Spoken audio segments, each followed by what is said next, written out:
Okay, guys, so we on this 2011 Equinox. It's a 3.0, not the 2.4 or anything. Anywho, we got to do the crank sensor. Now, the location of the crank sensor is back behind the firewall. So there's a heat shield that is blocking the crank sensor, which should be right there. So I'm gonna go ahead and try to get that heat shield out the way. I think it's 15 that's holding it. Okay, guys. So on the 2011 Equinox with the 3.0, you want to make sure you remove the exhaust and manifold from the back of the engine. That way, you can get to the crank sensor. Removing this motor mount and everything from in the back area right here. So you had two motor mounts. You have these are all 15s except for the back bolt back here is an 18. The rest of them is all 15s. Once you're able to remove that motor mount, there's a 10 that's 10 and a 15 that's going to hold this bracket. The 10 is at the top and the 15 is at the bottom where my thumb is at, and that's what's holding the bracket after that. So really all you have to do is just remove this after you get the manifolds out the way. All you have to do is just remove this mount right here, and once you remove that mount, you should be able to get where you need to go.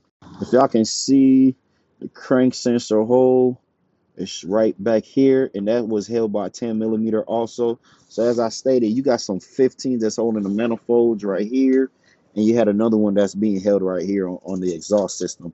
And like I said, you have some 15s and a 10. So all you need is 15, 10, and an 18 that's holding this both. So there's one 18 and about three 15s that's holding them, 3 or 4 15s that's holding them.